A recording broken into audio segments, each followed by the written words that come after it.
Hey there, everyone. Welcome back to Utility Sports. And in today's video, we're going to talk about my title odds favorites using some power rankings here with my top 16 teams in the NBA right now in terms of winning the NBA title. I have it on the graphic, emboldened, underlined, and italicized. And yet people, I'm sure, are going to get confused what I mean here. This is not about the regular season record. This is not about how they've technically played in the regular season. This is not going to be based on the NBA standings. This is for the NBA title. Who do I think has the best chance at winning it? So let's jump into a video preview here. These are my top 16 teams and their odds to win the NBA championship. I'm going to talk about each team here. The reason I chose 16, that's how many teams make the NBA playoffs. Now, it doesn't necessarily mean that all of my top 16 teams are currently slated to be playoff teams, but there's not any like Houston Rockets or San Antonio Spurs in here. Sorry for fans of those teams who just caught a random stray from me. Regular season to me matters, but the regular season record doesn't matter a ton to me. And a lot of people might say, wait, what do you really mean by that? You say the regular season matters, but then the next sentence you say it really doesn't matter to you. I'm talking about what the team is, where they're seated. It's important because of, home and away, playoff series, that kind of thing. But to me, it honestly doesn't mean a whole lot of like, oh, well, this team won 48 games compared to the 47 or 46 that this team won. Like, really what I'm watching for throughout the duration of an NBA season is, kind of flow, chemistry, the way that teams are finding baskets, whether that's a vast majority of twos, a lot of shots at the rim, if they're reliant on transition, fast break opportunities. And then I'm also kind of thinking about matchups. One issue sometimes I run into is I feel like I speculate a little bit more than a lot of other people. Most people typically take what they're seeing visually and use that as their main example. I do a lot of that. You've seen a lot of my content on the channel where I do that, especially with draft prospects. But I also like to think about the hypothetical, hey, look, spread, pick, and roll. Is this team going to attack this guy? How does that match up here, there, and everywhere? And sometimes teams don't find the answer to that. For example, a few years ago in the bubble, I thought the Clippers were still going to pull out the series against the Nuggets because I thought the clear answer for Doc Rivers was benching Ivica Zubac. I thought that was a clear answer. I thought they're going to wrap this series up. Then they never benched Zubac, continued to play him a good amount in that series, and he kept getting exposed. They never found the answer to that against Denver, and Denver exploited it. So sometimes I'm wrong simply because, I'm envisioning something and either it doesn't happen at all, or maybe I was just wrong about what I envisioned. And then also, I'd love you guys to drop your rankings below. Let me know your top 16 teams when it comes to title odds this season. So without further ado, let's get into number 16 here. And I have the Minnesota Timberwolves, which, I'm kind of disappointed with how the season's gone. Karl-Anthony Towns has missed the most games in any season of his career this year. They just have not really been healthy all season. Rudy Gobert has been a little in and out of the lineup. Taurean Prince, who's a really important role player for them, missed extended amounts of time. He's now currently away from the team as well at the time I'm recording this. Jordan McLaughlin, who is their backup point guard, kind of their backup floor general, runs a lot of the actions for that team off the bench. He's missed a vast majority of the games this year as well. Now, those aren't reasons why the Minnesota hasn't been great, right? There's other reasons that have gone into it, but positives for them. We saw Anthony Edwards and Jaden McDaniels both take significant steps forward in the same season. McDaniels specifically has taken massive strides forward defensively. Ant has as well, but mostly his ability to finish at the rim has improved with Rudy Gobert putting pressure on the rim, which is what I had envisioned for this team. Of course, trading D'Angelo Russell. This whole thing's a little bit different than what I expected. The reason I still have them ranked here, first of all, they are slated to currently be in the playoffs if the season were to end today with no play-in. But secondly, I still think that, look, if Cat gets healthy, you at least have a puncher's chance in terms of the talent you have on the court. And Anthony Edwards is a very, very good player. Now, do I think he gambles a little bit too much, puts himself in position to kind of sacrifice team defense because he wants to get a steal? Yes, it happens all the time. It happened last year against Memphis. It happens super consistently throughout the regular season as well. I swear he leads the league in, oh my gosh, I almost stole that ball, and now my whole team's playing 5-on-4 defensively because I'm at half court after trying to steal it. It happens a lot. But Minnesota still, I think, a pretty solid team. I think that whole trade for Rudy Gobert, everyone's going to base it off of the first year. They have him under contract for a long time. They are learning how to play together, specifically Anthony Edwards and Rudy Gobert. Their chemistry has really improved throughout the season, especially on lobs. Rudy Gobert is already second in Timberwolves history in lob dunks completed. And by the end of his tenure in Minnesota, he'll be number one by a wide margin over Kevin Garnett. And Anthony Edwards is a big reason why for that. I think Minnesota is going to continue evolving, continue improving this team, especially if they use the mid-level exception this summer. But they're definitely not winning a title this year, in my opinion. 15, got the Toronto Raptors here now, who are currently not in the playoffs if it were to end today with no play-in tournament. Now, obviously, play-in tournament, they can find a way in, but they are 8-2 in their last 10 games at the time I'm recording this. The addition of Jakob Poeltl, as I said multiple times during the live stream, makes them a lot better. Now, are they good enough to win a playoff series this year in the East with some of the top teams?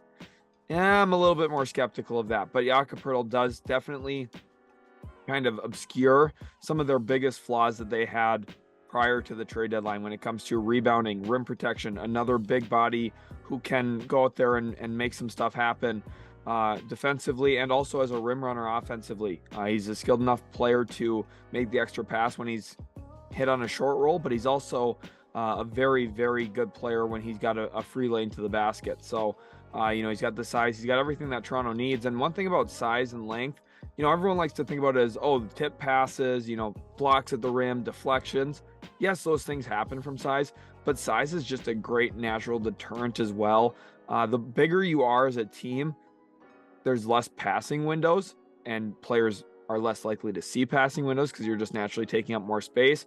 Secondly, players get a little bit more hesitant to shoot because when you're a little bit bigger, you're contesting their shot a little bit better.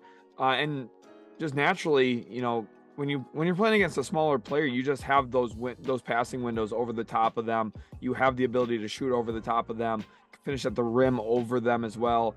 And Toronto's kind of solved that now, bringing in a legitimate 7-foot center in Jakob Poeltl. 14, New Orleans here. Another team that's not slated currently to be in the playoffs at the time I'm recording this, of course, with the same stipulation that if there were no play-in, right? Obviously, we don't know how the standings are going to play out the rest of the way through, which is kind of what makes this video fun as of right now, right? For me, the Pelicans, we saw last year that this team can be dangerous. They took Phoenix to 6 games. Now, Devin Booker was not healthy in that series, but it was really the coming out party of Brandon Ingram. And we saw the two-headed attack of Ingram and CJ McCollum, but they've got the big X factor, or should I say the Z factor, in Zion Williamson. He's going to be a lot of fun to watch in the playoffs if he's able to, first of all, get there, and secondly, be healthy during that stretch run. But New Orleans, if you look at them on paper, they've got all of the wings in the world that you'd want to throw at some of the best offensive talents in the league. They've got a ton of offensive talent as well, specifically at the point of attack, guys who can get their own shot off the bounce, which is what you need in the postseason. I think Brandon Ingram is a certified bucket getter in the playoffs. We saw it last year. He's got the skill set, he's got the size, he's got the frame to do it.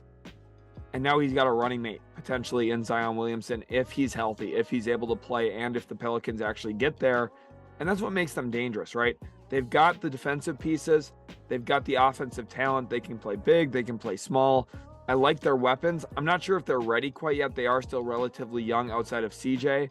But the Pelicans are a really good team. They're a lot of fun to watch. And I think they're going to be dangerous. Not really a team a lot of people want to face in round one. Number 13, I've got the Sacramento Kings here. And Domantas Sabonis is really the big question mark for me. The Kings, they're an interesting story at this point of the season for a few different reasons. First of all, they've got the most prolific offense basically ever with the way that they've been playing this year. Not a lot of people were expecting that coming into the season. And you might think, whoa, if they're the most prolific offense ever, why do you have them 13th right now?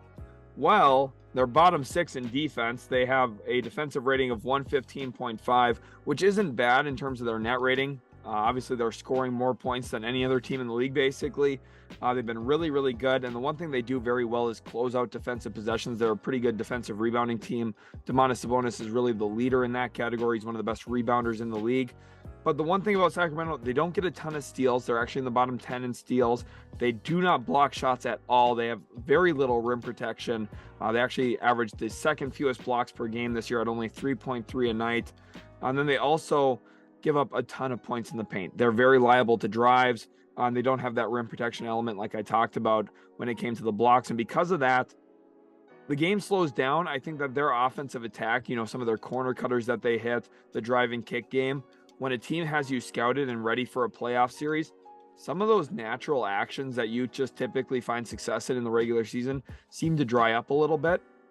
And I'm really hesitant on Sacramento in terms of their ability to actually win playoff games at this point. Now, I'm not saying they're a bad team. They've had an awesome year, but I think they're playing with a little bit of house money at this point. The expectations weren't that high for them. If they finish as the 3 seed, which is where they're currently slated, they're so happy about that winning a playoff series really doesn't matter. It would just be kind of icing on the cake at that point. So for Sacramento, I really think that they're happy with where they're at. And the one thing I'm really concerned about, just think about the other Western Conference teams, Domantas Sabonis might as well paint a big red X on the front of his jersey because teams are going to be targeting him. They will. They're going to put him in the pick and roll. They're going to spread the court out, and they're going to see, okay, does Domantas Sabonis play drop coverage and give us downhill attacks every single possession? Does he try to play at the level of the screen? Are they going to ever try to switch, which I think would be death for this team, specifically with their guards? Are you going to put Fox or, maybe Malik Monk or some of their other smaller guards on a big man? What's really their answer to some of those situations? And I don't think they have a lot of great answers defensively. They've been a bad defensive team this year, and I think the playoffs are going to hurt them even more. 12th, I have the New York Knicks here, who have been fantastic since acquiring Josh Hart. It's funny how one, role-playing type player who gives a lot of energy, effort, he's a really great rebounder as well, can just completely flip a team. Now, they were playing well before him, but after him, they've been nearly unbeatable. They've been incredible with their ability to get on loose balls. That's really one thing Josh Hart brings. We all know that. But they've also added bona fide scoring in with the addition of Jalen Brunson this past offseason. I was one of the first people to say that he was going to be a New York Knick. I said that way before Dallas's postseason run even ended. I had a feeling that, look, he's going to go to New York because everything was kind of lining up for that. I don't think it was a big surprise to a lot of people, but I was kind of ahead of the curve a little bit on that. And Jalen Brunson, he's going to be their go-to player in the postseason. He has to be. I like Julius Randle's game. Julius Randle's a good offensive player, but Jalen Brunson in the postseason, we've seen him do it before. He did it against Utah, did it against Phoenix. He's found a ton of success in the postseason recently, and I think that this year he's playing even better in New York with the amount of touches he's getting. His usage rate has increased significantly, as it should. Playing for New York, it's been great. He's been a fantastic point guard for them, and I think the Knicks are a dangerous first-round team. I think they could push some teams in the East, but ultimately, in a weaker East, this team goes further this year. I just don't know if they can do it, but if they did upset a team in round 1, I wouldn't be completely shocked about it. Number 11, I have the Memphis Grizzlies here now, and this is going to maybe feel a little low for a team that's number 2 in the Western Conference right now in terms of seeding, but John Morant's in the news right now. I'm not sure how fine in the West he really is. Now, I don't really ultimately think that's going to affect their season that much, to be honest with you, though. I think my concern here is, how does this team score in the half court? They're still just not a great half court offensive team. Grizzlies fans, you've known this for a long time. I've known this for a long time. Like, when they can get out and run, they're great. But the issues I have with this team, what's the shooting look like? What's their capability of, getting consistent stops? Is Jaren Jackson Jr. ever going to stop fouling out of games? And I know Grizzlies fans are going to point to 1 or 2 bad foul calls a game. That happens to every team in the league. There's going to be 1 or 2 bad foul calls a game. But when your best defensive player is consistently jumping at everybody, you're kind of due for a couple of those throughout the duration of a game. And honestly, this team, I think, is going to be a little bit streaky offensively too, depending on Jaren Jackson Jr.'s ability to shoot. How Desmond Bane shoots in the postseason will be very important for them. They need him to be on target with his three-point shot. Typically he is, but they can't really afford an off night or two from him in the postseason because they need him. The Luke Kennard addition definitely helps them if he's going to be aggressive. We'll see exactly what that looks like. But Memphis, I'm just not high on their playoff odds. I like them as a team. Remember, this is to win the title, not necessarily just, are they a good playoff team or not? they'll probably win their first round. I would be kind of surprised if they don't, just given the fact they're likely the 2 seed in the West. They're going to face a 7 seed, but with how bunched up the West is this year, that 7 seed could potentially be Golden State. It could be a variety of teams. So Memphis has a potentially tough road ahead of them. We'll see who they end up drawing in the first and then second round.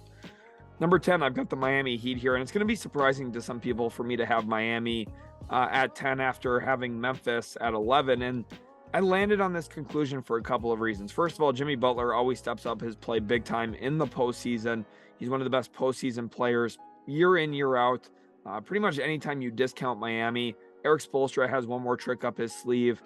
Jimmy Butler ends up becoming Michael Jordan for like a 3-game stretch where he scores 40 points a game in games, 4 through 6 in a series. And you're like, wow, okay, Jimmy, go off. And one big guy I have circled here is Bam Adebayo. He has historically struggled offensively in the postseason in comparison to what his regular season numbers have been. I think this might be the year that he takes that next step forward.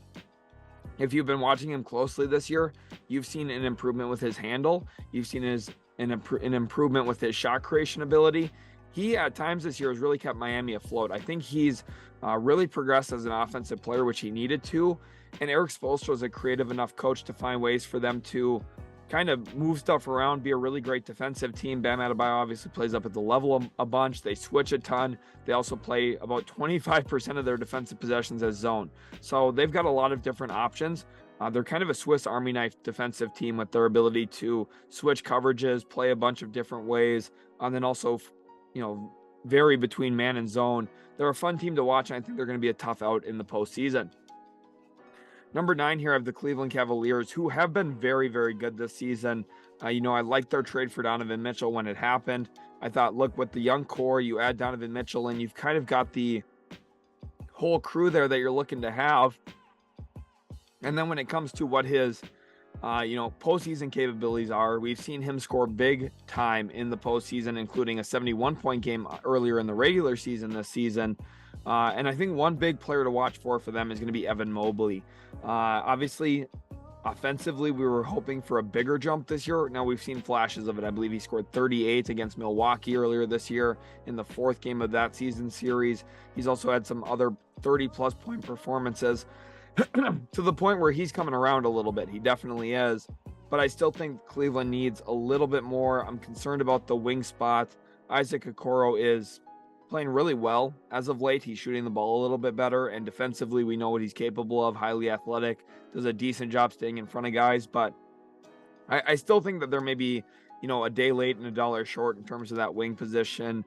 And when it comes to competing in the postseason, you need 6, 7, 8 guys that are ready to play at all times, and I'm just a little hesitant on Cleveland and their capability to do that this year.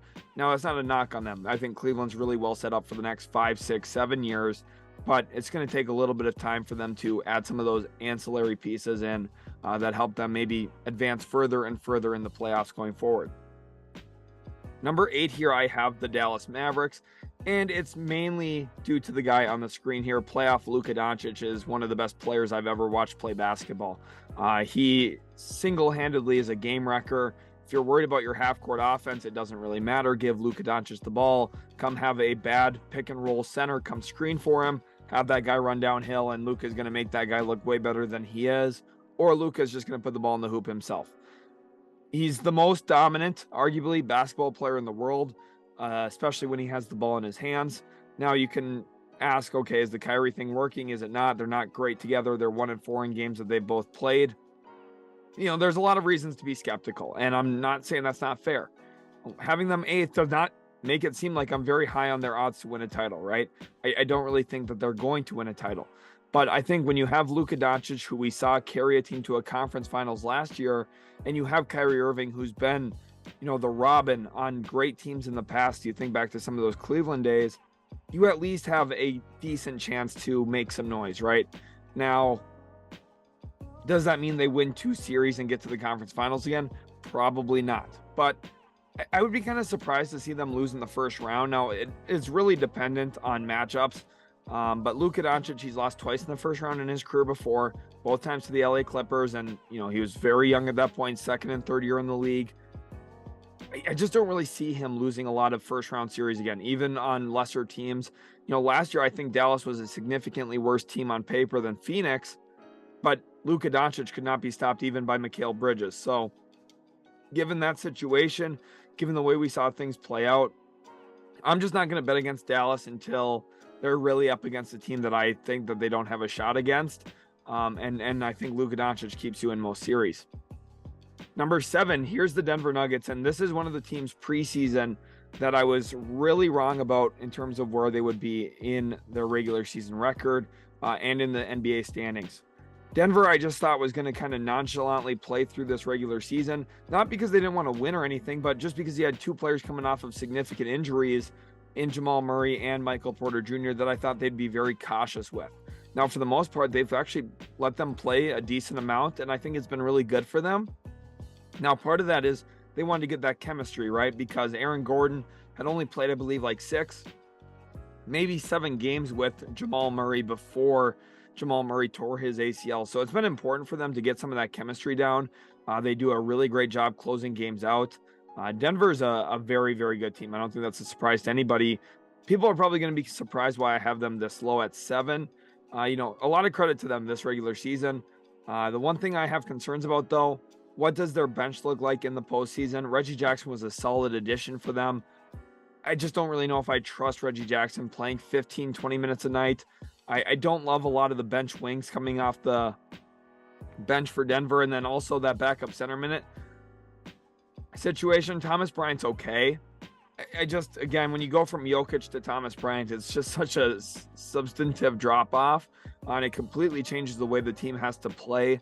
Of course, you're not going to get a second Jokic, right? So it's about trying to find that identity when you have some of your bench pieces in.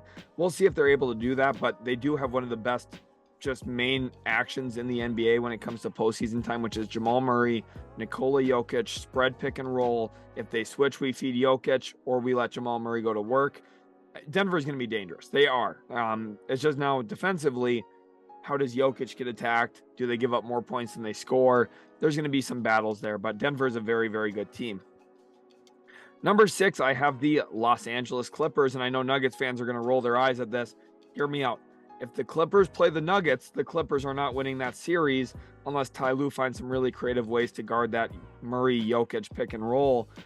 So you might ask, okay, well, why, if you think that the Nuggets would beat the Clippers in a series, why do you have the Clippers above them? It's because I think the Clippers match up better with teams like the Warriors, with the Mavericks. I think the Clippers match up better across the Western Conference than the Nuggets do, because I think the Clippers have, a few more pieces they can throw at guys defensively. And I think that they have a very well-defined scheme, specifically still when Kawhi and or Paul George is off the floor, in kind of the 5-out offense that they have, specifically with Russell Westbrook being the main ball handler and distributor.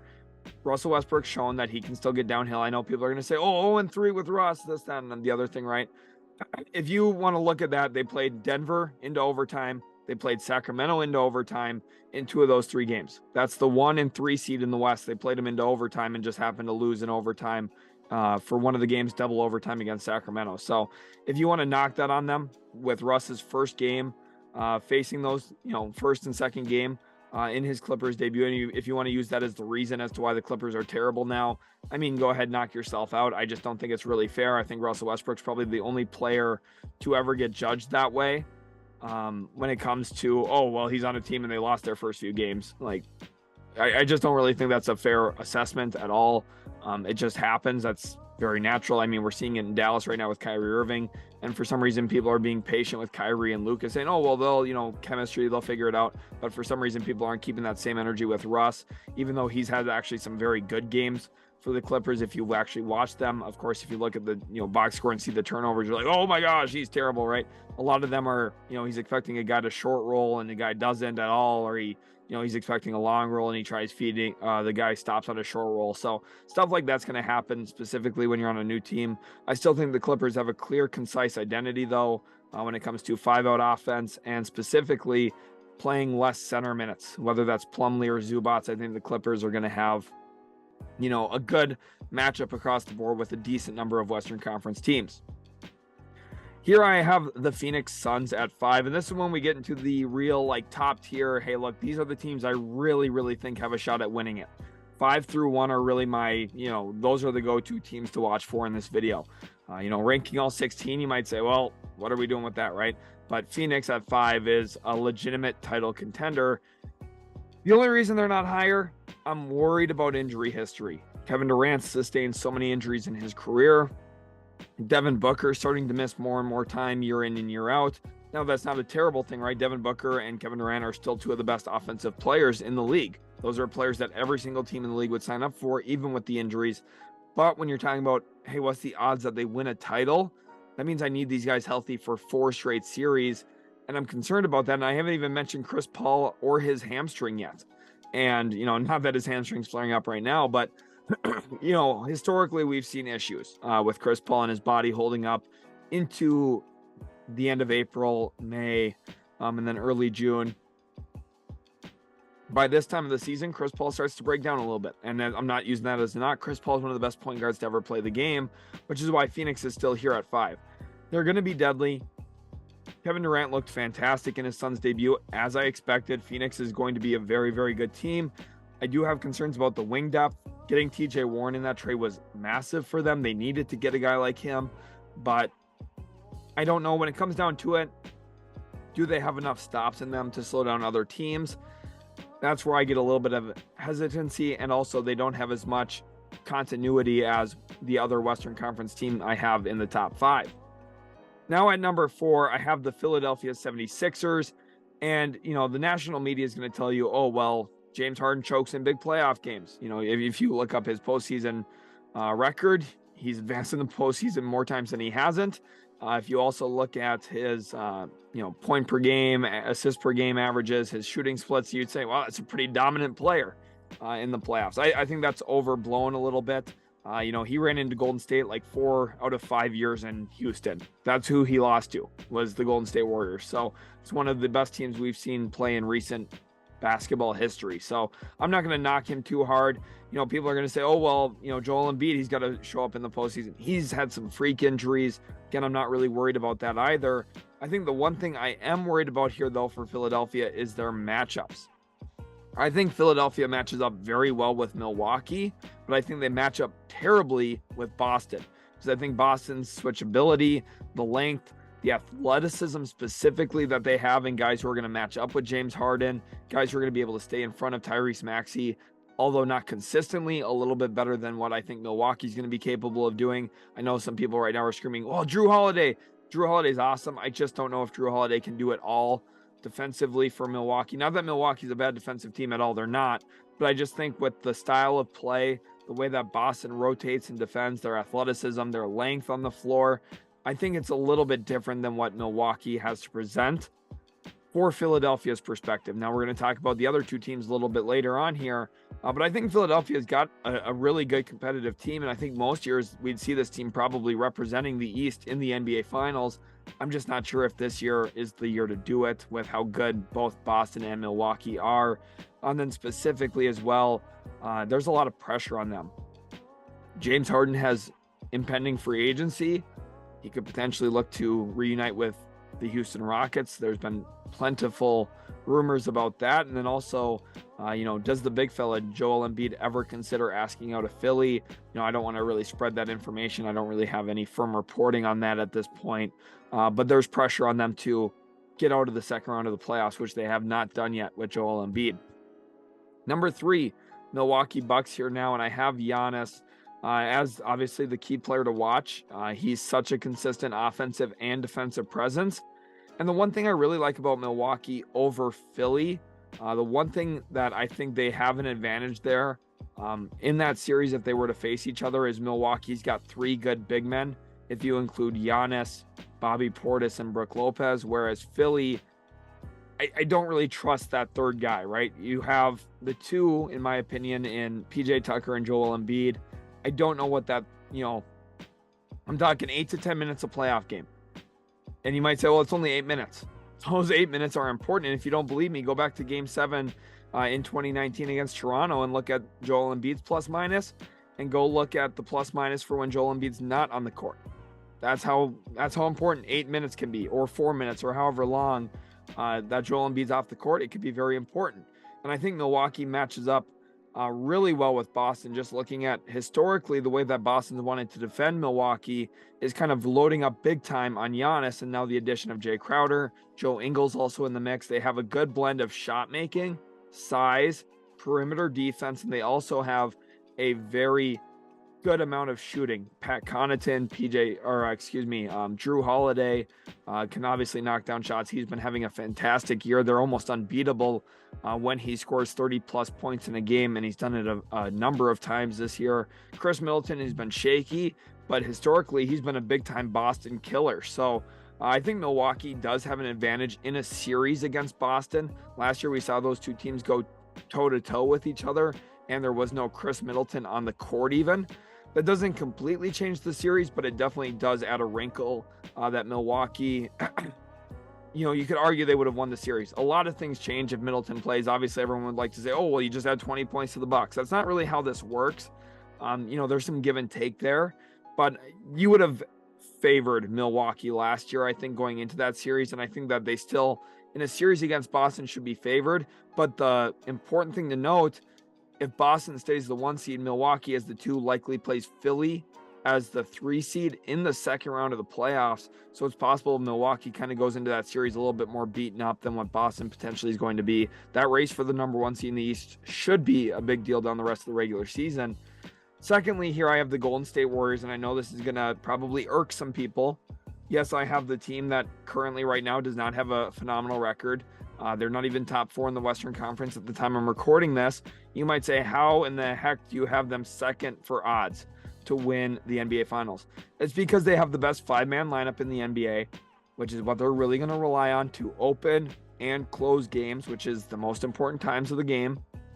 They're going to be able to close halves well. Historically, in the postseason, they come out and dominate the beginning of the third quarter. They still have Steph Curry. They still have Klay Thompson. They still have Draymond Green. Andrew Wiggins is the most important defender on the team when it comes to point of attack defense. Of course, Draymond Green's kind of the glue that holds the whole back end together, and they really need that. Golden State has 6 great players that I trust, and they've got 1 or 2 more guys that I think you can trust in spot minutes. Jonathan Kuminga, Anthony Lamb are those 2 guys that I'm like, okay, can these guys give you, 8 minutes here? And you can maybe even add in a third guy in Dante DiVincenzo.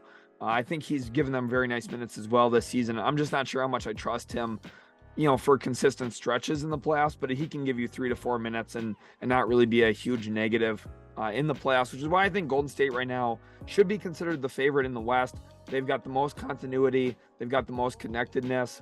Their post-split series is incredible. They seemingly score 2 points per possession out of that. Obviously, I'm being facetious. There's no way that they score 2 points per possession. But when you watch the film, when you watch them actually play, you're like, holy cow, they scored. And they scored again. And they scored again out of their post-splits. And they have a variety of guys post up in that. Sometimes Wiggins, sometimes Draymond. Occasionally, even Klay Thompson's been down there a time or two. Kevon Looney obviously gets touches down there. They've just got a really nice connected group, and Steve Kerr's been there and done that with this group. But clearly, the number 1 team for me as of right now is the Boston Celtics. I've talked about, hey, I like the depth of this team. Boston's the deepest team in the league. They're the only team really going into the playoffs that I don't think has to cut their rotation really that much shorter. You maybe trim off some minutes from the 10th guy, maybe a couple minutes from the 9th guy, but for the most part, they're a strong 8 deep. There's really no drop off through their top 7. And then even that 8th guy, you could argue, is a really nice fit with Mike Muscala as well. So I think Boston's a really dangerous team. They've got 2 bigs to throw at Giannis, which is going to help them in that series against Milwaukee. They've also got the wing length to mess up a team like Philadelphia. And I think the one big thing, we saw this last year, Boston versus Golden State, right? Those are my 2 favorites as of right now again. And the reason I opted for Boston is I think Jason Tatum and Jaylen Brown have both taken another step forward in their individual games and their ability to win as a team, which is ultimately what makes me believe that this team is the favorite right now to win the NBA title. I was very close between them and Golden State. The top 3 teams for me, Milwaukee, Golden State, Boston, are a clear tier ahead of everybody else, in my opinion. I think those 3 teams are the most dangerous. And if Milwaukee was in the Western Conference, I would have maybe opted for them over Golden State. But of course, that's a hypothetical. It's not the way that things actually are. So I hesitated a little bit to go in that direction for the video. But I hope you guys did enjoy. Remember to drop your rankings down in the comment section below. Thank you again so much for watching, and we'll catch you in the very next Utility Sports video.